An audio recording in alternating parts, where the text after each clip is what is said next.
Hey there, everybody, it's Zach. This week, Scott, CB, and I talk about games based on actual pieces of literature and what games we'd like to see based on those written words. Before that, Scott talks about playing Crash Bandicoot 4 It's About Time, and Kevin Honigford stops by to tell us about his experiences with Baldur's Gate 3 and Star Renegades. We kick things off by discussing the updates of the PlayStation's trophy system and the possibility of the Dreamcast Mini. That's prime time for Shenmue to come back yet again. This is the Gaming Outsider. Greetings, programs, and welcome to episode 316 of The Gaming Outsider, a video game podcast with a focus on our incredible community. It's Sunday, October 12th. I'm your host, Scott Clark, and joining me are my friend Zach Parkerson. Hey, man, how is it going? It's going, man. And Chris Berensmeyer. Hey, what's up? How you been, man? How's it feel to be back in the world of being employed? Well, I mean, I was still employed, just not laid off, but on injured leave. Injured leave. Yeah, so CB's back to work. I'm back to work. Full force, you have no idea. It's been a week. Before we get into the video game news, though, I want to give a shout out to one of our podcasts that we're friends with, which is the EXP Cast. They reached out to me and wanted us to share with you guys that they are contributing to Extra Life this year, which, if you guys aren't familiar, is a charity drive where people play video games for extended periods of time and then donate money to children's hospitals to help them out. So Josh and Pat over there asked me to let you know that they are doing a charity drive giving away quite a stack of goods, man. Here's the stuff that they're giving away, and all it costs to get you into it is a $10 donation to these hospitals. Let's see, right off the bat, a brand new Animal Crossing Special Edition Nintendo Switch.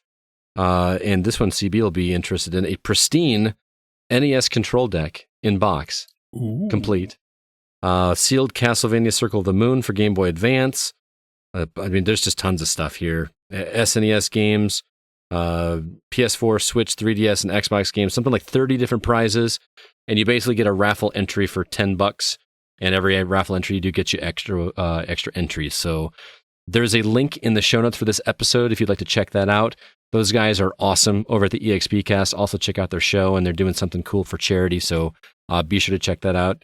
They are doing good things over there. One of them is awesome. I'm not going to tell them who. Ah, okay. Just one of them? Yeah. I just want it to eat in the back of all of their heads. Is it Kiplinger? We had a good time last year. I actually almost made it. Because we did it like was it 24 hours we were trying to do last time, or did you even go last time? I was there. Were you? That's where my Famicom came from. Oh, okay. I thought it was just Owens for some reason. That was when I won a Switch Lite, which I still use to this day. I remember Owens won the Mario Kart tournament. He won the entire thing. He's pretty good at Mario Kart. Go figure. And it's a good time. I really wish we could do it in person this year because COVID sucks. But hopefully we can do that again. We should do our own. We should do an Extra Life. Yeah, we should. Stream, but we'll try to put something together. But let's go ahead and jump now into the week's news.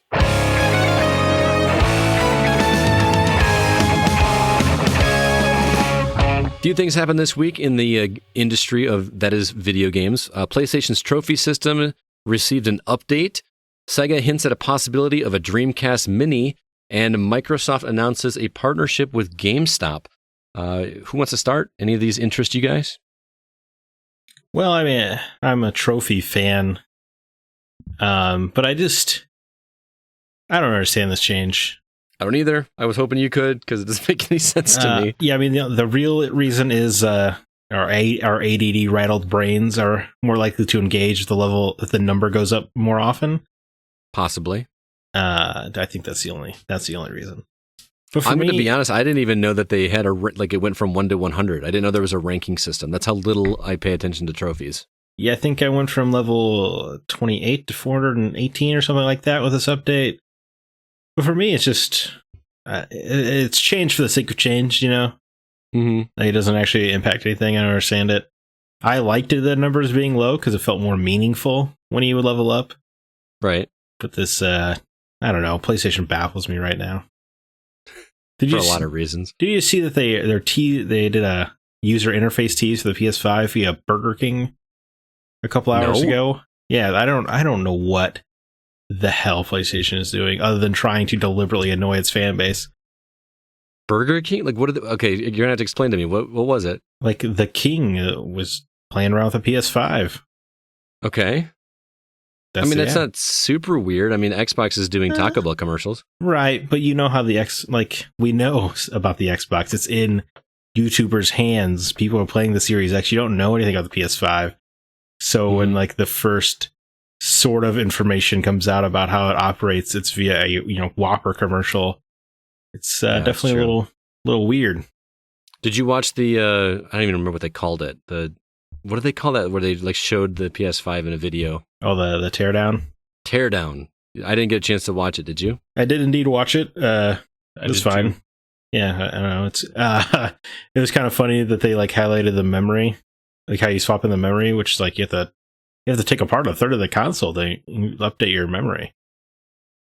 Well, not only that, just how complicated it is to make it go from standing to laying down. That's true. You need a screwdriver to turn it horizontal from vertical. That sounds painful. It's also the guy who did the video. The PS5 was bigger than his torso. It's I don't know if you guys saw, but I posted on Facebook about it. Well, I know Zach didn't, but just based upon like space constraint size that you're going to need for proper ventilation from this thing, it's like you need 2 feet tall, 1.5 feet deep, and at least 1 foot wide. So putting in my little cubby is not going to work in my house? No, because especially how hot this thing runs. Its standard temperature for running is like 150 degrees. So it is hot. I don't know, man. The more I think about it, I'm thinking I just need to let somebody else take my pre-order because... I do wonder how upset the first adopters will be when they realize that this thing cannot fit in your entertainment center. Right. I legit don't know where I'm going to put it if I get one. I mean, it might be wide enough, but if I got to like take a screwdriver to get this thing to lay on its side, I don't know. You guys have seen I know CB has. Zach, you've never been here, I don't think. Have you? I don't think so. Okay. Well, CB, you know my entertainment center in my basement where I got that stack of place to put games in the middle? Yeah. I wonder if I could fit it standing up in there. No? Too not deep enough? It's too narrow. You won't have enough space for ventilation. It's also a very wide console. It's just gargantuan, man. Yeah, it is stupidly huge. And then, like, what was it? Within hours, like, Xbox clapped back at him, like, "Oh, look how easy it is for us to go from horizontal to vertical." And they just like, boop. That's totally them ripping on them back when they said, "This is how you share games." Yeah, it was. Well, also, like, they did like the brief video on how to upgrade their memory, which is also just easy. I think I said it last week, but it really is. Microsoft may as well just pull all their advertising money because PlayStation is doing their job for them. I think somebody quoted you on Discord from last week's episode. Oh yeah, when you said, I can't remember what you said, but something about PlayStation and they just make these really weird decisions. I don't know. Seriously, like I don't really even need either of them. I really don't even need a Series X. Truly do not need a Series X. Right. But I feel like I really don't need a PS5, especially if I got to mess with it. I almost want to wait for whatever the next one is, the PS5 Slim. So you'll be waiting, what, like 3 more years? I doubt it. I think the revision's going to be coming quicker this time.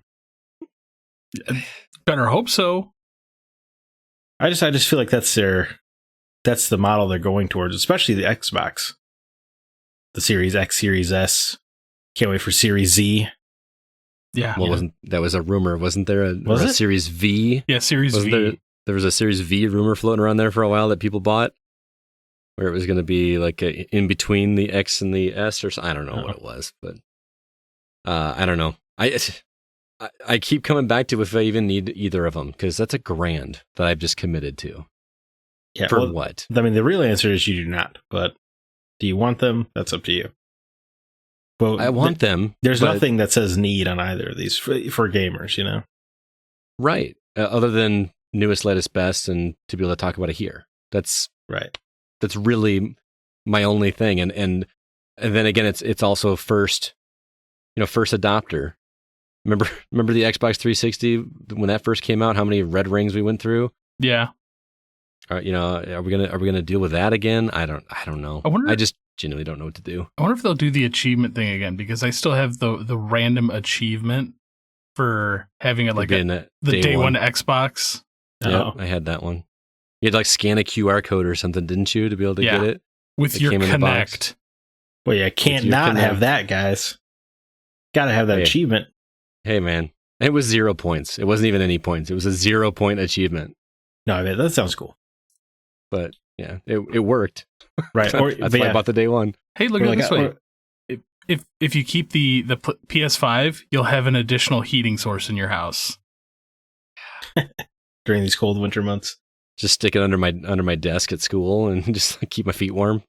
True, it never pays to be an early adopter. My Switch can't even play it unless the Joy-Cons are directly connected anymore. The drift is so bad. That's repairable, though. I called Nintendo hotline a little while ago for something.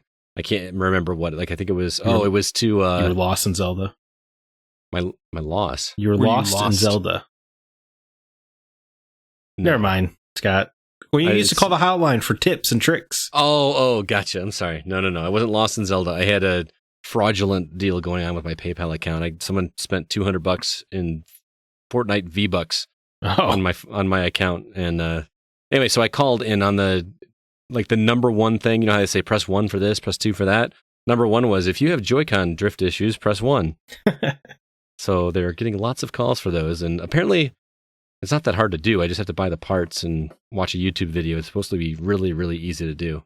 But you shouldn't have to. You shouldn't have to. But I also don't use the regular Switch hardly ever anymore. So now that I've got the Lite. One last thing I want to touch on real quick with the fact that both of these consoles actually do run pretty hot. Like, I already know my PS4 Pro makes a lot of noise when the fans kick on. I can't even imagine how much noise these things are going to make. Where it is from the YouTube street, the Series X at least is very quiet. But so was the PS4 at launch, and now it sounds like a jet engine taking off. Yeah, yes, it does. So I saw Ryan McCaffrey tweet out that he was playing not Forza. I can't remember. Was it Dirt 5? Is that the Xbox game? Yeah. He was playing Dirt 5, and he said it was really cool to play it, but he's missing that wow factor that he got from previous, first next gen releases. I have a feeling that'll be a recurring theme. Yeah. I mean, and he's like Xbox guy, right? And even he's not like super jazzed, other than, hey, I get to play this right now, which would be really freaking cool to have. I should have reached out to see if we could get one. Well, I mean, normally there's always been that like jump, like, oh, well, we went from the 480p to 1080 and then 4K. It's like, cool, we're going from 4K to 4K. Right. Well, I feel like the delta is always smaller with every generation. Like it's never as big of a jump as it was the previous year, right? Right.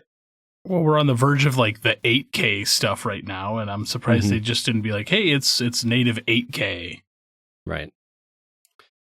Well, anyway, I love how PlayStation Trophy System update turned into a whole like every week we just turned into talking about the new consoles. But I mean, hey, we're a month away now, guys. Yeah, right. One month away. It's pretty big news, consoles. It is. Bill Gardner actually shared that photo of there's a pile of Xboxes in a warehouse. Like they actually showed the packaging on a pallet, and nice. So I'm like, they're almost here, man. I remember when PS4 launched. And I saw an Amazon, like the local Amazon that would be delivering to me, their warehouse was just like massively full of PS4s. It reminds me of that final scene in Raiders of the Lost Ark when they put the Ark of the Covenant away, and it's just like, I remember posting it on Facebook and being like, my PS4 is somewhere in that pile, which is kind of cool. That is kind of cool. All right, what about you, CB? Any stories that stick out here? Well, I guess the Dreamcast Mini. Yeah. Because, I mean, it is a retro console. So I'm like, yay, more things. I'm excited for this one just because I had a Dreamcast, but I barely played it. And all the games that everybody posted on the Facebook group that they wanted to play on this are ones I never played. So I feel like this would be a whole new experience for me. It's definitely a console that I feel died before it really took off. Well, yeah, the PS2 just kind of overtook it, right? Yeah, I mean... It definitely overtook it, but it also didn't get a lot of support, and there was other like SEGA internal issues going on. Plus, I firmly am of belief that a big reason that console failed was they put the cord on the wrong side of the controller. That is a funny joke, but that's no. I mean, I'm half serious because it was the most awkward thing to do ever. There's a great interview with Peter Moore, who was in charge of Sega of America at the time, and he really goes into all the bundling or bungling, that had to go into the Dreamcast failing, and how avoidable so much of it was. Mm-hmm. Well, so didn't it also have like a slot for you to put that little like LCD screen thing in? The VMU, yeah, VMU is cool as hell. There were a lot of cool things. Internet, internet capable and all that. It's just Sega of Japan was not listening to Sega of America, which is Sega of America is what made the Genesis big. Yeah, I still, going back to the cord thing, like they put the cord on the wrong side, but then there's still the little clip on the other side to clip the cord into. So it feels like it's coming out of the right side of the controller? Yeah. But then you're putting like extra pressure. Strain. And it's like, oh yeah, I'm going to break my controller. Because it wasn't, it's not a wireless controller, it's a wired controller. And if that cord goes, the controller is done. Yeah. But you needed the VMU slot, man. Yeah. How else are you going to care for your little KO in Sonic? You can still clip in to that other side, like where the clip is to hold the wire, and it doesn't block the VMU. Right. Yeah. So why couldn't they just put the VMU on the bottom? Wouldn't that make more sense?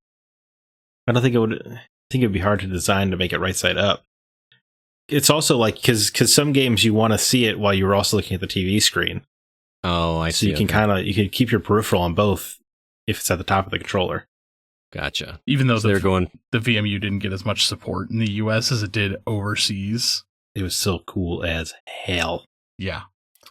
So anyway, this isn't officially confirmed, but Sega's Mini. I think that's funny that there's his title is Mini Chief, and that's not like that doesn't mean he's a super small guy in charge. He's in charge of the mini Sega consoles, which like the Game Gear is coming and all that. Yosuke Okunari had an interview with Famitsu. Yosuke Okunari had an interview with Famitsu. All right, thank you for pronouncing it for me. I'm a little rusty on my Japanese that I've never learned. He said, and I quote, "I think for the next one we may go with a concept close to the Mega Drive Mini. If I had to say some names, it would be an SG-1000 Mini or a Dreamcast Mini," unquote. And my question is going to be directed towards CB, what is an SG-1000? Because I have no idea. SG-1000 was the precursor to the Sega Master System, and it came out before or right around the same time as the original NES in Japan. So what's the likelihood of them actually making a mini version of that? So, well, I read a little more into this interview, and they're basing some of the sales stuff off of the Game Gear Mini, which sold like hotcakes overseas. Right. The SG-1000 was actually a well-received system overseas in Japan and in Europe. It never really took off here. So again, it could be not for our market, is what you're saying. Yes. Looking at the programming difference of an SG-1000 versus a Dreamcast Mini, an SG-1000, they could probably knock that out in a day. You mean all of the games that were on that console? Yeah, like just programming everything into that console would probably take them like a day. I'm not even kidding. They're essentially like 8-bit games. So, I would like to see it. The biggest problem with a Dreamcast Mini is you are looking at huge files.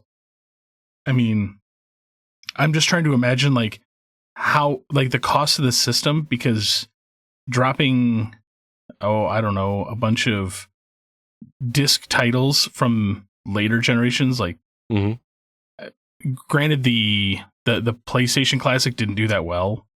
Right. But one of their workarounds was they're like, rather than using the NTSC versions of these games, they used the PAL versions of the games, which run at a slower frame rate and were smaller files, so they could cram all that in. I'm just hoping they don't do the same thing with the Dreamcast, because now you're working with technology that it's 2 to 4 times larger than PlayStation stuff. I'm like, oh, like instead of like getting 30 games, you might get like 5 to 10. Well, how many games were on the Dreamcast? Over 250. Oh, geez. Never mind then. I mean, how many games were on the Dreamcast that people would be jumping up and down excited for, I guess is the better House question. of Dead, Crazy Taxi, Jet Grind Radio, the NFL 2K series, the NBA 2K series, the I don't think you're going to get those. Yeah, you're not going to get the NFL one. They still hold the licenses for them. They don't, but not the NFL, they don't. Well, I mean, they still own the rights for that game. Yeah, but they couldn't sell it again. Right, it's the same reason you can't get the N64 version of GoldenEye on anything. Yeah. Nintendo has that version of it, but then is it Activision who has the Bond license or whatever? Again, depending on which country you make it in, copyright laws are different. Oh. Yeah. Here's my question. Shenmue.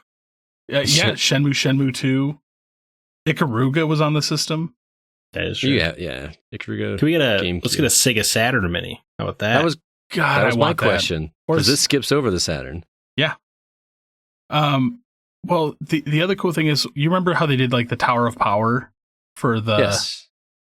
I mean, the Dreamcast had a lot of accessories that you could potentially make some of the accessories. Like you could make the mic for Seaman. Or you could make like a gun game, like House of the Dead. Was Rez on the Dreamcast, or was that just PS2? I think that was PS2. It was Dreamcast. Right? I know it was PS2 for sure. I don't remember if it was on Dreamcast. Yeah. I mean, I could have swore that's where the Trance Vibrator was born. Yeah. It could. The Marvel vs. Capcom series was on there. Code Veronica X for Resident Evil. Mm-hmm. I mean, if you wanted to really get crazy, you could make a keyboard and do Typing of the Dead. I really want to play Typing of the Dead with a keyboard. I have one version of it on my Mac, and it's not a great version of it. But what's funny is I have the most random games that I think of when I think of the Dreamcast, because I had one, but I only had like 3 games, and none of them were like any of the ones you guys have talked about. I played a game on Dreamcast called Incoming. I'm guessing neither of you ever heard of Incoming on the Dreamcast. No. It was a turret game. Like you move a cursor on the screen, and it was kind of like, imagine if Missile Command were in first person and you were at the base, like shooting out rockets that were coming in trying to destroy everything. That was that game. And Hydro Thunder. Oh man, I would be all about Hydro Thunder. Hydro Thunder and Off-Road, or either it was Four Wheel Thunder. I think it was the off-road version of Hydro Thunder, which was a lot of fun.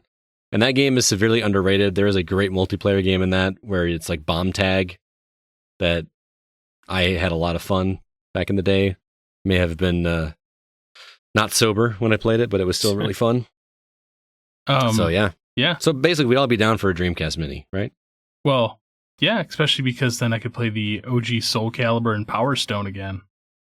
Oh yeah, didn't they have like different? Yeah, that'd be good. I've never played Power Stone. Everyone always talks about it. It's a multiplayer game, right? Like a 4-player multiplayer game? Yeah. What is it? How does it? It looks like a platformer, but I don't really understand how it works. God. It's like a platform fighter. Yeah. Like a Smash Brothers? Yeah, like think about Smash Brothers with a different camera angle. Like more 3D. Okay. It's fun. I don't know. Everyone just raves about it. I don't know. Well, I mean, it's also like most people probably haven't played it in 20 years. Right. So it's always going to seem better. I just want to play Panzer Dragoon Saga. Can we just figure that out? All hands on deck at Sega to figure that out. I mean, I'd be all about it. I know one person that would actually be really excited for this is Kevin Honigford. Because Grandia 2. Oh, yeah. There's some good RPGs in there, too, yeah. Kevin Honigford, a member of our community. Would that, yes, and our newest contributing writer, who's writing a review for Baldur's Gate 3, which we'll get to later on. Would that diminish the value of the physical copy of that game if it came to the Dreamcast? Or does that matter anymore? Well, the biggest problem with Dreamcast is because so many of the games, like, you could actually burn them. Oh, okay.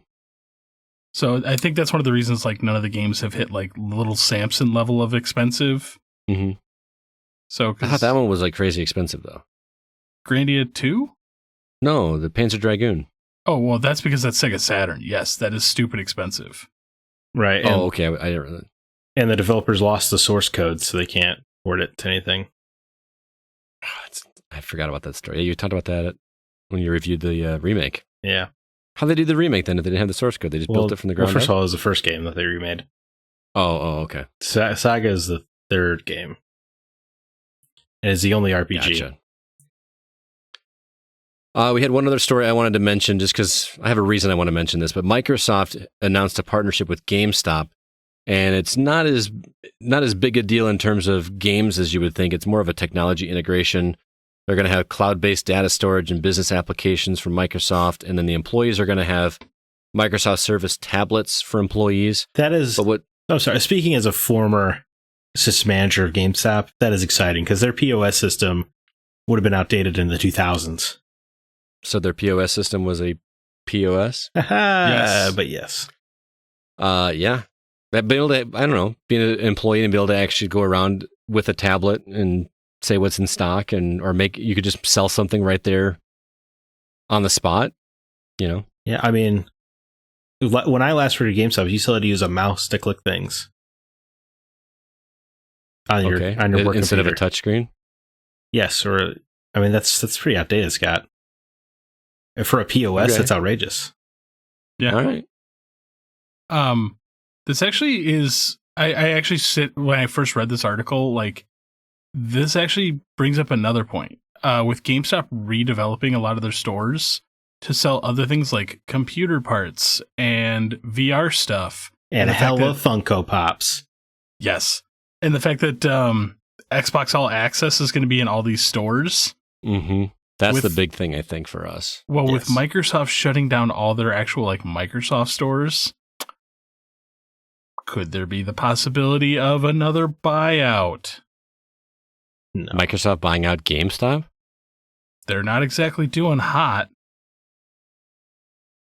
It would cost them less to buy GameStop than it did to buy Bethesda. Yeah. Well, yeah. Isn't that insane to think about, though? Because there are hundreds of GameStop stores. Right. There are thousands of GameStop stores. Yeah. But it would essentially give them a way to push their stuff in stores and control the secondary market. If Microsoft bought them, like, all resales of physical media, Microsoft would recoup. That's a good point, because then you don't have to worry about, like, you know, the retailer cut of selling a product. Yeah, it's a tantalizing opportunity. They could even do like some kind of system where, you know, bring in your physical Xbox Series X game. We'll give you a digital code for it or something like that, just to convert people, because they're not going to care about the retailer cut anymore at that point. Or bring in your PlayStation and we will give you a heavily cutted discount on any Microsoft product. Right.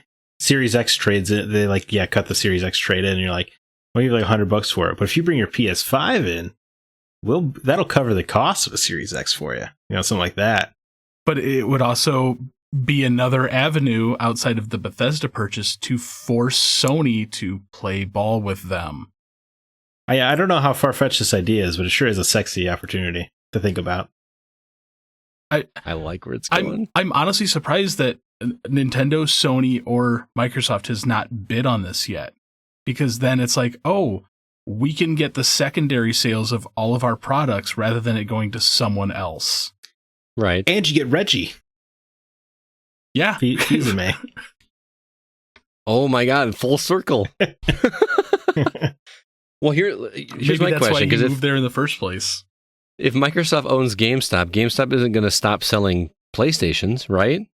No. But it's still going to be there. But what's that marketing going to look like in the store? I was going to say, you can still look like the good guy. You just got to drift people towards the Xbox.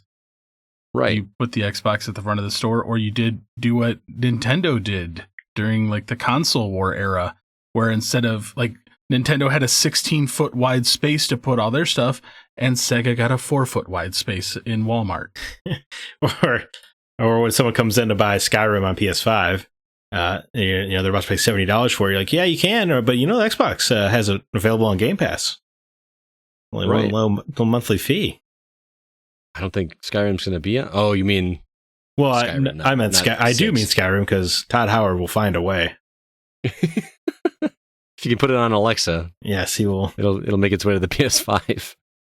I mean, honestly, it'd be one of the most smart business moves for them to do, and especially now that they have their segue in with the fact that they have this deal with them now. It's like, Well, not only that, but think about what we've been like kind of alluding to or wishful thinking wise in terms of Microsoft partnering with Nintendo. Imagine if Nintendo gets in bed with Microsoft, like you were saying, and the two of them take over and start working out of GameStops, and then Sony's kind of left in the dust a little bit. yeah. Well, I mean, at the same time, that it could really, because there's a lot of people that still buy their consoles and other things from GameStop. Right. If you bottleneck supplies for certain systems at a GameStop, because a lot of people like that's how they upgrade their stuff. They're like, I'm going to sell all my Xbox One or my PS4 stuff to GameStop to then help fund my next console or my next purchase. Mm-hmm. Or what if they turned them into like repair centers? Exactly. I mean, that's something, like instead of having to mail in your Joy-Cons to get them fixed, just take them to a GameStop and get those swapped out, or they just give you new ones and charge you $10. And then just ship the broke ones back to their warehouse and fix them and put them out as refurbished. Yeah. I mean, the possibilities, guys, and I feel like something big is brewing between Microsoft and Nintendo, and if it could somehow be tied in with GameStop, we could be looking at a really massive shift in retail in 2021. And we don't even know what it is yet. Well, not to mention GameStop already pushes a lot of digital stuff too. Yep. Mm-hmm. Interesting. I feel like I say this at the end of every news segment, but we're going to have to wait and see what that means. But still, it's an interesting story nonetheless. Let's go ahead and move on. We are an independently funded podcast, which means we do pay for our podcast hosting services, website, all that on our own, which is why we have a Patreon page where fans can contribute money to help offset the cost of production, as well as give back to the community. So if you'd like to help us out, you can do so at patreon.com/thegocast. And we've got levels to meet your budget. We got $1 levels, $3 levels, $5 levels, $10 levels, and each one will get you an exponentially larger return as a thank you. $3 a month will get you an extra episode. $5 a month will get you 2 extra episodes. And you guys got something cooking for the $10 level too, like some kind of 3D printed deal, right? There's some stuff in the works. Nice. But in regards to the episodes, what new ones are happening now? Well, the Break the Seal on Tony Hawk with Scott, Zach, and Chad. I mean, that's always interested me because I want to see your opinions on that. I just haven't listened to it yet. And our Retro Reminisce on racing games, featuring Burnout Paradise, Blur, and Split Second, which was Scott, Christina, and Chris Owens. It was a good time. I'm still not sure what Spencer has cooked up for October, but I know that for November, Zach, Christina, and myself are going to be sitting down to talk about Final Fantasy VI. So stay tuned for that because I started it over and that game is still really good. Really got to get back to it. Yeah, me too. You've been a little distracted, but we'll get to that.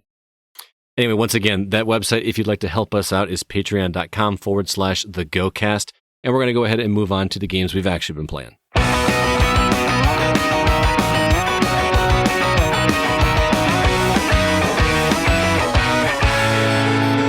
All right, Zach, what's new in the horizon? Slick-looking multiplayer and single-player shooter G.I. Joe Operation Blackout comes to PS4, Xbox One, Switch, and PC October 13th. Looks shockingly fun. It does look. It looks colorful and fun, and I was surprised that there is a single-player story, quite honestly. I was surprised there was a multiplayer. I didn't realize it was multiplayer until you just now said it. When I heard the announcement, I just assumed it would be like a multiplayer arena shooters with G.I. Joe characters. But there's a story. Who knew? Red Wings Aces of the Sky, a game Scott liked on Switch, as I recall. It's not very good. Did not like on Switch, as I recall, better now. It's coming to Xbox One October 13th. Dinosaur Shooter Second Extinction leaves early access to release on PC October 13th. Also leaving early access is Torchlight 3 on PS4, Xbox One, and PC October 13th. Would you play that with me? Torchlight? Yeah. Yeah, it was like a Diablo kind of game, right? Yeah, I had played the first one, never played the second one, but I'm always down for a new one. Well, it's coming to Switch in like a month, if you want to hold off for the Switch version, because it definitely seems like I hate this phrase, but boy, it sure seems like it'd be great on the Switch. Yeah, but online, you got to pay for online. $20 a year is a lot of money, man. Yeah, really. Yeah. Really takes it out of you. Wait, do you not pay for Nintendo Online? No, I canceled it. I bought it when we were playing Killer Queen Black with the community a while back, and I finally stopped it because I wasn't using it. I wasn't even using like the Super Nintendo games and everything. I just stopped. I should just go pay for a year. It's literally $20. It's like it's half a trip to Beefaroo. Anyway, half a trip. Dude, I go all out of Beefaroo. Man, that's how I got to get Zach up here. Is I just got to like wave a bag of Beefaroo French fries towards his face and say, if you moved to Rockford, you could have this whenever you wanted. Like, hey, Zach, I found you an apartment right next to Beefaroo. No, that's all you had to say. My house is literally like 2 blocks away from Beefaroo. I did not. It is. Just box up the smell and send it to him. Are you gonna have me like live in your basement with your wife's just gonna be none the wiser? Yeah, I'm just gonna hide you down here. I got a couple couches. Zach or Scott, you're spending a lot more time in the basement lately. You got a lot of work, hon. Doing a lot of podcasting. Yeah, that's great. It's wild. Anyway, back to the list. The remakes keep coming. Age of Empires 3 Definitive Edition coming to PC October 15th. Cool noir delivery service game Cloudpunk coming to PS4, Xbox One, PC October 15th. Raji and Ancient Epic, which gives me just wild Prince of Persia vibes, coming to PS4, Xbox One, PC October 15th. Space Crew is a space puzzler looking game, PS4, Xbox One, Switch, PC October 15th. Tears of Avia, which was supposed to come out like 2 weeks ago, but got a very last minute delay, which makes me more intrigued on how it will turn out. It's coming to Xbox One and PC October 15th. That game, by the way, was announced like 8 years ago. It looks like it. It's wild. It was like one of the first PS4 games I remember being announced, and it's not even coming to PS4 now. I would love to know the story of that game. Anyway, Mario Kart Live Home Circuit, which I did not realize was a Switch game, is coming out October 16th. I thought it was like a separate product. No, yeah, totally on the Switch. You play the game on your Switch. I know. I guess I just assumed it was like some kind of not Toys R Us, go to Best Buy and pick up this cool little kit. You know what's really sad? What's that? I pre-ordered one. And why is that sad? Which is sad in itself, but I pre-ordered one and I got a notification from Amazon that they canceled my order. Or it was Walmart. Canceled my order because they did not have enough to meet the demand. Interesting. It sold out quickly. Like real quick. I had because there's different versions. One's a Mario and one's a Luigi. I was able to order a Luigi one. And I got told. I was actually a bit relieved because I've got $1,000 in new consoles already pre-ordered that my wife is really angry with me for. So this was not going to help. But when I see it, I just can't help but pre-order it because I can always change my mind later. But that home circuit, like I actually see them doing releases later on, like a Bowser one or a Peach one. Oh yeah, I mean that's a Prince money, that idea. Yeah, it's such a great. I just hope it works well. I really do. Kids are spoiled these days. Oh, and then also seriously, NHL 21 and coming to PS4 and Xbox One October 16th. Anything tripping you guys triggers? Raji looks very good. Yeah. Yep. Raji, or if I can get my hands on a Mario Kart Live. If I were actually in my classroom, I would do whatever I could to get Mario Kart. Could you imagine my fourth graders having that? I would be the coolest freaking teacher on the planet if I brought that to school. As they cough all over it and spread COVID. Well, that's what I'm saying. It's not happening, but that would be so freaking cool.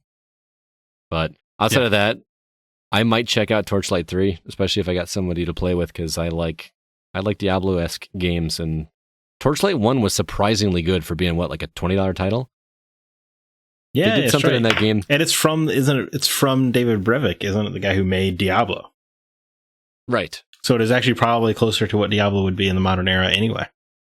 Plus, Torchlight did something that I always wish Diablo did, which it gave you a pet, and it lets you load your pet up with the stuff that it wanted to take back to the shop. Oh, nice. Take back to the hub. Like, why doesn't Diablo do that? That would be so handy. That's dope. Yeah. Oh, man. I can't believe I'm about to ask you about Crash Bandicoot 4. It's about time, Scott. Why can't you believe it? We're not. I don't think any of us are Crash fanboys here at the site. Well, it's about time. Look at you. Ew. Sorry. It's too good. Anyway, how is Crash Bandicoot 4? You don't have a lot of experience with Crash, correct? I don't. I think the most I played Crash back in the day was the demo disc that came with one of those PlayStation magazines. And it was the level that came at the screen, like toward you. Yes. And I just despise that. I hated that so much. It's not fun. No. It's cool in It's short bursts, like in Uncharted or Dead Space, where you don't know where you're running away from or running towards. Mm-hmm. You know, that's super cool. But when it is the majority of the gameplay, that sucks. I agree, and I'm glad you brought that up because it is in limited doses in Crash 4. It happened. I think it's happened twice in the entire first world that I completed, and they were both very short. They were almost like, I'm not going to call them boss battles, but you're being chased by something big, and the jumps aren't nearly as unforgiving as they were in the originals, from what I remember. Because I remember the depth perception in the original games on PlayStation were just rough. Yes, they were rough, especially when Mario 64 was across the hall. Yes, exactly.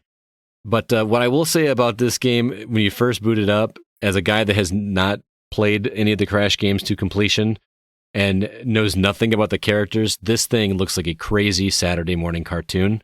And I say that both for good reasons and bad reasons. Oh, no. How could that be a pejorative? How's that bad? Because it when you watch the videos, it just seems very kid-focused. And I don't... Maybe it's just because I'm not familiar with the property, so it just seems like a way out there, wacky universe that I just don't know. All I remember from the original games was Crash and the little floating mascot that goes around with you. That makes the coolest noise when you collected him, by the way. It was like, or something. I don't remember what it was. He's the highlight. Yeah. But there's all these weird characters that have like funny puns in their names, and but even the animation just looks like a very well crafted Saturday morning cartoon. Like just really well done. And not only that, but the animations in the game itself are outstanding. They do something that I've not seen in a game, either in a long time or at all. But just like a simple enemy, if a simple enemy kills you, that enemy has its own individual like victory animation that it just killed you, which was really cool. It is really cool. There was this one, makes you feel lively. This one little, yeah, it's really it's I can't remember which creature it was, but he had like some kind of weapon that he was carrying, and as soon as he killed me, he turned around and turned it into like a guitar and started playing it and jamming his head, and then put a rock fist up. Just tiny little things like that are completely unnecessary, but they give this game a lot of charm. That's super cool, yeah. Yeah. And I can see the appeal of trying to collect everything in every world. Again, you have more experience with these games than I do, but like collecting all of not a great deal. Crash sucks. This one doesn't. This one is pretty solid. I'm really enjoying it.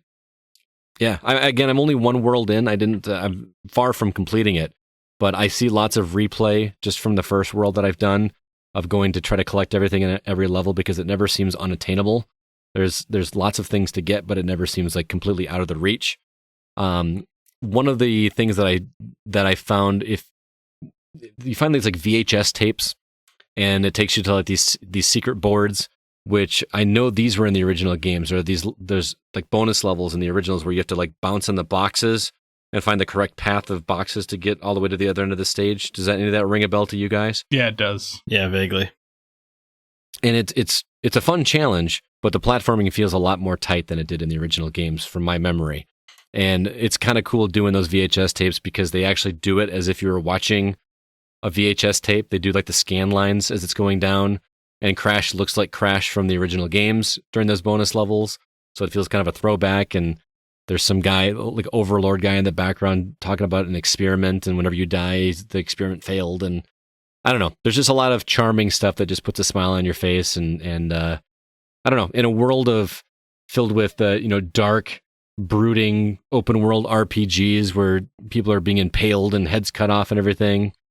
It feels fun to play a platformer again that is just puts a smile on your face, but also kicks your ass at times in its difficulty. It's not super hard in the first world, but it's a lot more difficult than you would expect for the first world of a platformer like this. So I feel like it's geared towards the hardcore fans as well that are already familiar with it. But I don't know. I truly and dearly miss the 3D platformer. Yeah. So I've been having a blast playing. I haven't played it this week, but the Mario games on Switch are great. But there was like so many of them back in the late 90s, right? Right, or even in the 2000s, Yeah. The PS2 was ripe for 3D platformers, mostly based on movies and weren't spectacularly good, but still. But sometimes the simplicity was good, right? It was just, you just want to sit down and, Remember Tak and the Power of Juju? I do. I didn't play it. I remember those on the GameCube. Yeah, those are not great. Yeah. You guys remember Vex? Yes. Little Wolverine clawed dude? That game was rad.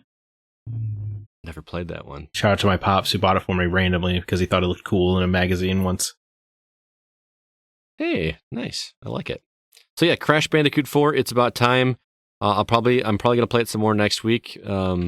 I actually have to get it back to Kevin.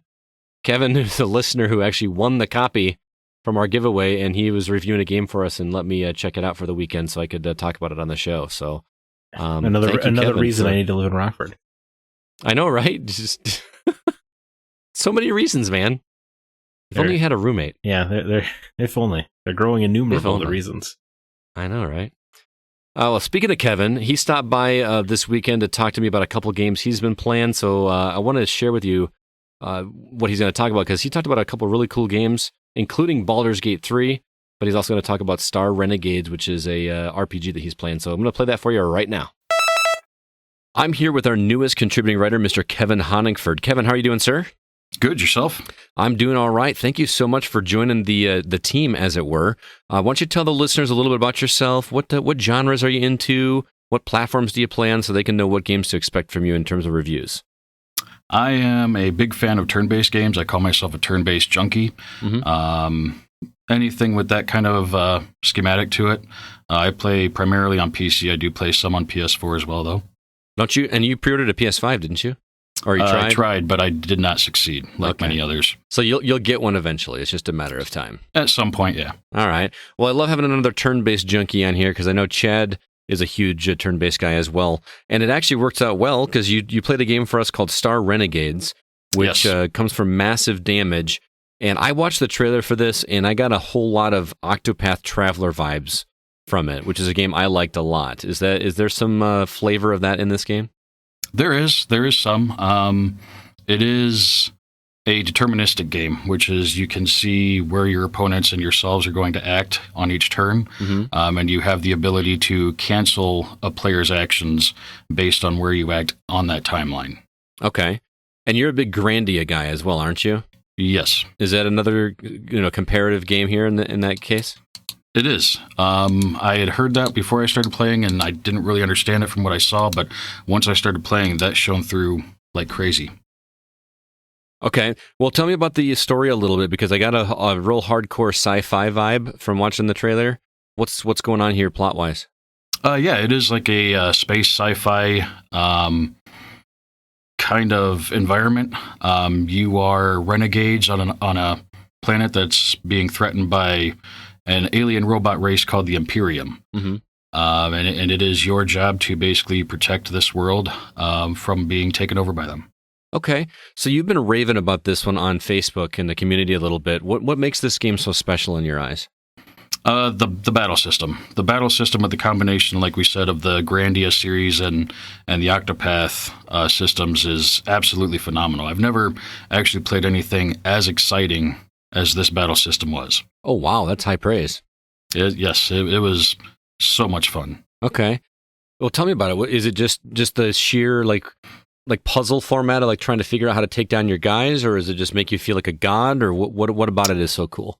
No, it's It's seriously it's a combination of multiple things. One is the puzzle system, like you said. The other is it consistently stays challenging, but it's not so hard that you hit a spot and you get frustrated to where you just can't figure it out and give up. I kept wanting to go back and just play more and more and more of it.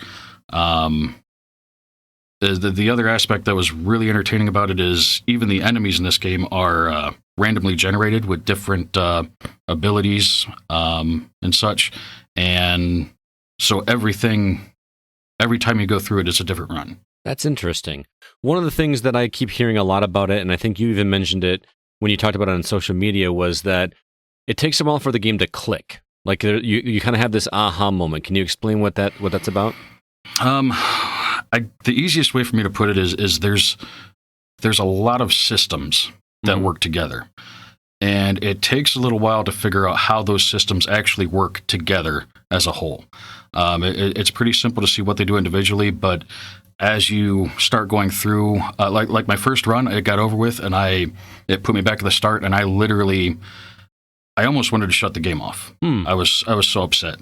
But because I didn't know how one of the currencies worked to where it gives you boost that you can give your players each time you start a new run. So yeah, there's like 5 different currency systems. And once you, like I said, it takes a little bit to figure out how they work together. Once you do, it's an amazing experience. Okay, so I think it's safe to say that you recommend this one for everybody to check out. Very much so, especially if you like turn-based games like I do. Okay. So it sounds like it's got that turn-based flavor, but it also kind of does something different. Would you say revolutionary to the genre? Yeah, I would say so, especially with I've never seen, personally, if there is one, I haven't played it. I've never seen a roguelike and a turn-based system like this put together. Okay. Very cool. Again, that is Star Renegades, so be sure to check that one out. If I'm not mistaken, it's on Xbox Game Pass, so if you have that service, you can just play it for no additional cost right now. But you played it on PC, correct? Yes, I actually played it on Game Pass for PC. Oh, okay, very cool. Oh, it's Game Pass for PC, not Game Pass for Xbox. I don't believe it's on the consoles yet. No, it's it's planned to be, but not yet. Okay, cool. Thank you for catching that on me. Well, I wanted to talk about one other game that you've been checking out for us, and I know you're very excited because you are a huge Baldur's Gate fan, and I know absolutely nothing about Baldur's Gate. For those that don't know, Kevin is actually the DM for our Dungeons and Dragons group that we do every other week. And this is my first time ever playing Dungeons and Dragons. And he does a fantastic job. Seriously, he does the voices and everything. It's awesome. But talk to me about Baldur's Gate 3 from to the perspective of somebody that has no idea how these games work, or somebody that may be new to this genre. So Baldur's Gate is a game that is based. They tried to make it the core Dungeons and Dragons game for a console or PC system. So It literally is, if you were to take Dungeons and Dragons, the system, and put it on paper and put it on a PC or console, this is what you would get. Okay. Everything is like they have to take some things out because the world of Dungeons and Dragons, the tabletop game, is so large. It's impossible to do everything you would be able to do with that. But they do a very good job of keeping it as real as possible. Real feeling. There's lots of choices to be made that influence different parts of the game. The combat it's turn-based again. It's kind of hard to explain to someone that doesn't understand D&D, and that's where this could be a little tough if you don't know anything walking into it. Okay. So this is definitely for the hardcore tabletop enthusiasts, is what you're saying. Yes. I mean, it's something you could learn if you don't know anything about that system, but it is a little tough, specifically because in this game in particular, they don't do a really good job of kind of telling you how it works. Okay, so they're basically putting you in here assuming you know how the systems work going in. Yeah. Okay, so for those that are familiar with Baldur's Gate 1 and 2, what can you tell them about the third game in the series? And again, to be clear, this is an early access copy that we've got of this game. It's not the full game because the game is still in early access. So keep that in mind as Kevin talks about the quality here. But what can you tell us about it? Well, the first thing, if you played the first two, the first thing you're going to notice is the combat system has changed. In the first two, it was turn-based, but you didn't see the turns, so to speak. Mm-hmm. Everything just kind of happened for you. Here it is full-blown turn-based combat. If you've played either of the Divinity games, the Divinity Original Sin games, yes, that is where this combat comes from those games. It's very, very similar. There are very few differences between that and this. Is that a good thing or a bad thing? I think it's a good thing, because that was probably one of my few turnoffs with the original Baldur's Gate games, is I couldn't actually see what was going on. It just did it for you when it came to combat.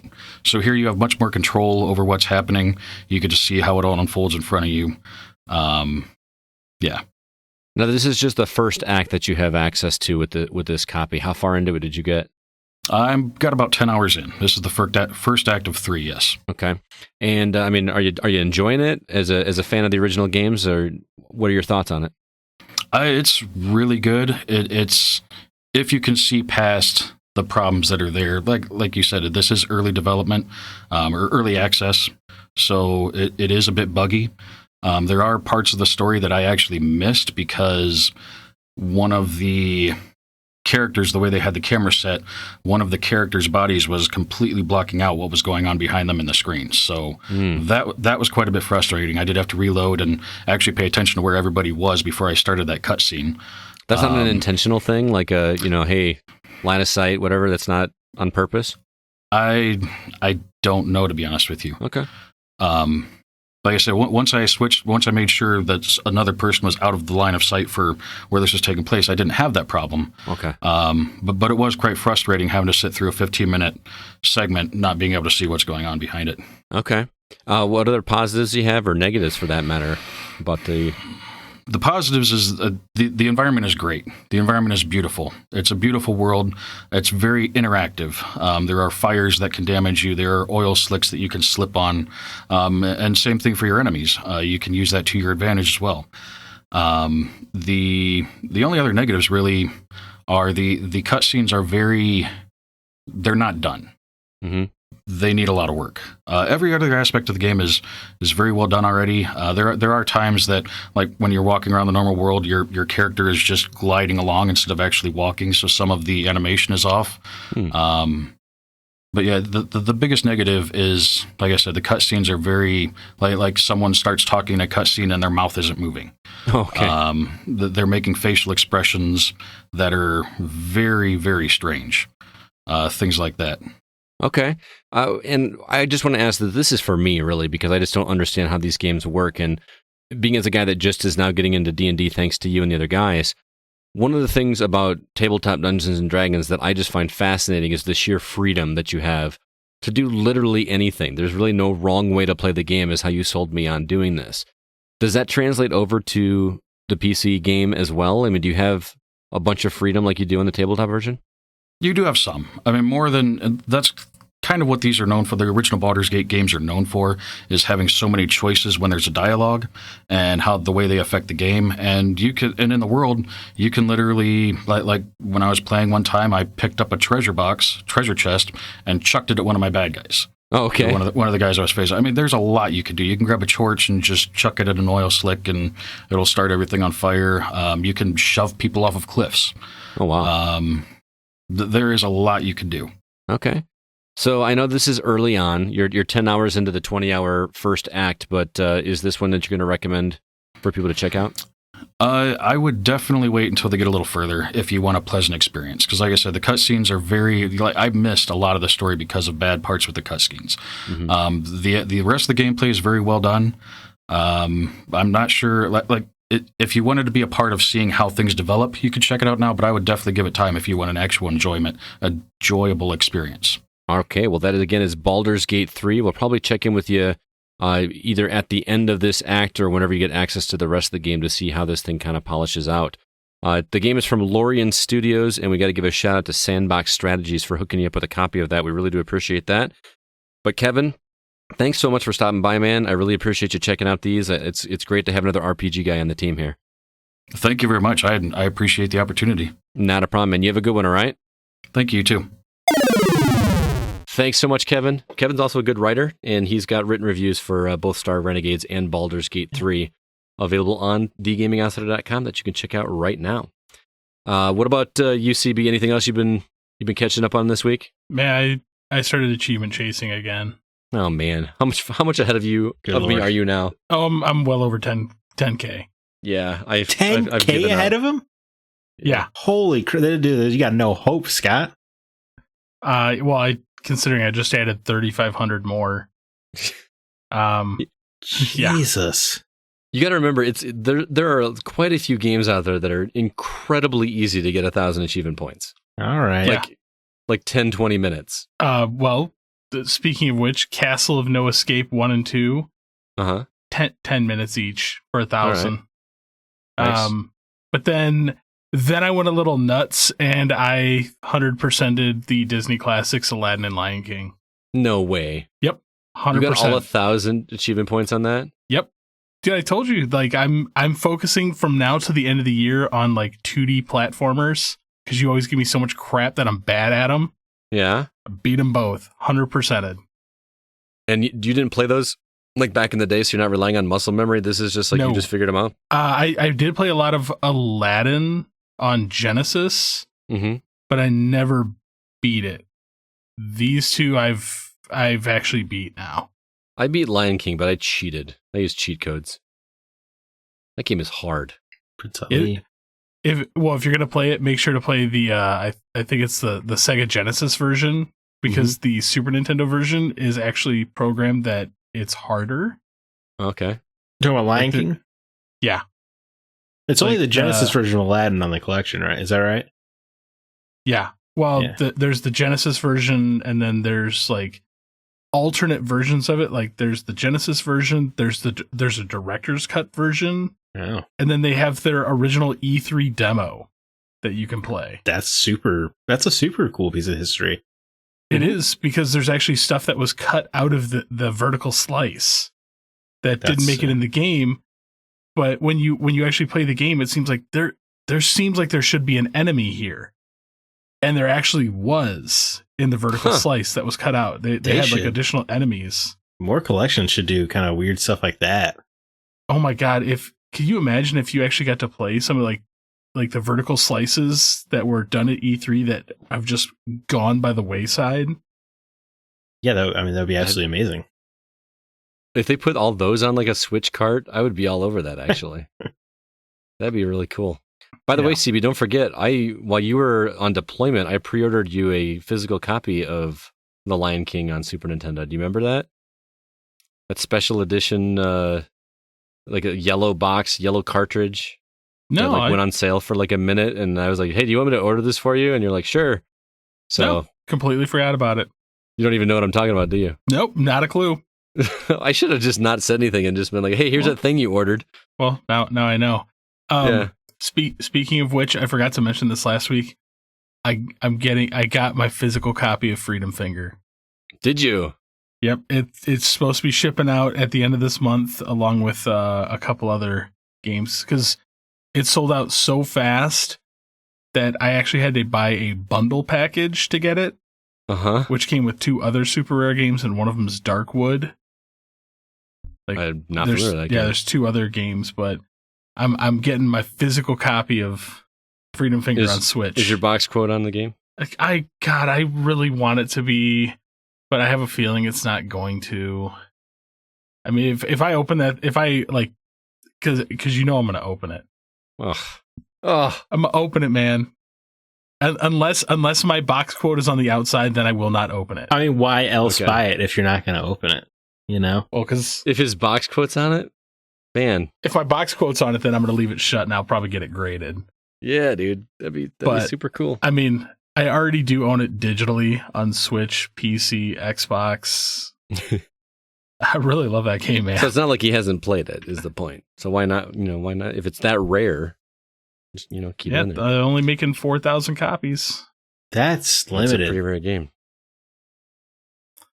All right, Zach, you have completed Hades on Switch, right? Which I feel like you've done a complete 180 on this game in the course of 3 weeks. Yeah. Well, right at the top, I've played a couple missions of Star Wars Squadrons, and that's great. But there was a problem in that I couldn't stop playing Hades. Yeah, for hours and hours every night. Hades is tremendous. I'm so excited that Zach found a roguelike that he likes. I mean, the story definitely it sneaks up on you. You don't realize you kind of like, because every run, right, you get like a new piece of dialogue with a character, as we've talked about in the show, and it is hyper specific, based on what you've done. Or like, oh, I saw you killed the Hydra with the bow. I'm a big fan of the bow myself. And you're like, what? Why is the game tracking this? Right. It's just so specific. But you spend more time with these characters, and like other things will happen where maybe they're interacting without you even there, or something like that. It just kind of sneaks up on you. And boy, it's just yeah. All right, I beat the final boss of my 20-second run, which I feel kind of proud of. That feels like a low number. I could be wrong. But I would say so. Man, it's something else. That those quick hits of every single room giving you a reward really does work, and you get to learn which boons from which gods work well for you based on which weapon you're using, and it's just, I don't know, man. I just can't stop playing it. It's like all consuming of my thoughts, which is not great for my productivity. I would probably have a Hades review written if I could ever stop playing Hades long enough to write it. So you're still playing it even after you beat it? Yeah, I can't stop. I cannot stop. Wow. I cannot stop, Scott. It is. So apparently I need to keep going to see what I'm missing, because it just didn't grab me. Yeah, I think that's true. I think it's like fun for those first, 5 or 6 runs or whatever. But when you kind of, it does kind of like sneak up on you. There are like seeds being planted that you don't really care. You don't notice that you're starting to care about these characters, kind of deal. And almost everybody has a secret that you can learn, and there's just so much going on. And the music is, of course, incredible, as per par for the course for Supergiant Games. And I mean, there's a character I only just met after you beat the game. Yes, and the character is not dependent on having beaten the game. Weird. But is a full character with a full relationship arc you can go through, and gift giving, and it's just and now other characters are interacting with this character. It's just wild, man. I don't really know how to describe it, and it's wild because the combat really is just kind of like Bastion again. But I think it is because the fights are no longer than a minute each, and then you get a reward that it's hard to put down. And then by the time you get done with your run on your combat, you go back to your House of Hades, and you got all this story to get through. And by the time you get through all this dialogue with all these characters, you're like, you know what? I could go for another round. Just one more round. One more run. I know what you're talking about finally with the just one more run. As I'm sitting, gotta, wake up for work at 4 a.m. But here I am at 1 a.m, like just one more, just a quick run. I'll try to die on purpose I just want to get more dialogue. But then then you're on a hot streak. You're like, I can't stop now. I got to see how far I can go. I find it funny that this is the second roguelike that Scott has recommended, because he's recommended one to you and then now one to me that we've both beat before he did. Yeah. What did he recommend for you? Yeah, I beat Dead Cells before he did. Oh, yeah. Okay. Yeah, see, Dead Cells is another great example of a game that I did not like at all. Oh, Dead Cells, like, I understand what you guys are talking about, because I could not put that game down. Yeah. It's insane. That's how I am with most of them, the ones that I've talked about. Man, yeah, I just love the series or the genre. Quick question: Is Supergiant Games only capable of making masterpieces? Well, let's see. You said Bastion, which is a masterpiece. Hyper Light Drifter. It's not them. It's not them. Transistor. Transistor. Okay. Which is also a masterpiece. I've not played Transistor. Okay. I have not played Pyre. Their sports game. But Hades is also a masterpiece. It's crazy to me how much you like it, because you kind of went into it with lowered expectations. Like, this game can't be as good as everybody's saying. It annoys me to no end that all the Twitter dialogue of like, oh my God, guys, it's so incredible. I can't stop. Like, I hate that I'm part of that now. I wish I didn't have to be, but yeah. They proved you wrong, man. It's absolutely stunning. Now my game of the year is more contentious than it was before. Wow. Before it was an absolute lock for Final Fantasy VII. But now wow. Now it's got me thinking. Interesting. All right, well, that's Hades. I've been playing more Undermine. not much more to report other than I cannot beat that damn game. I just can't beat that final boss for whatever reason. I can't find that right combination, but I will get there. Just moving the grind there. Do want to remind everybody that we've got some great social media communities out there for you to join if you'd like to join the conversations. Our Facebook group is facebook.com/groups/the GoCast. Also, we have a thriving Discord where we've got lots of good conversations. There's even a Not Safe for Work channel. There's a sports channel. There's a non-gaming channel, but plenty of gaming discussions in there as well. Be sure to check that out. And also, if you think about it, head over to Apple Podcasts and drop us a review. It does help us get the word out. You can do so on your devices and let us know what you think of the show. And finally, our website, thegamingoutsider.com, where you can read all of our written reviews, maybe some editorials, catch up on podcasts, all available at thegamingoutsider.com. New reviews I mentioned already. Let's see, Baldur's Gate 3 from Kevin is up there. Also, Sean's review of Mafia Definitive Edition and CB's review of Crisis Remastered, all available for you, so check that out. And now we're going to move on to our From the Outside In topic.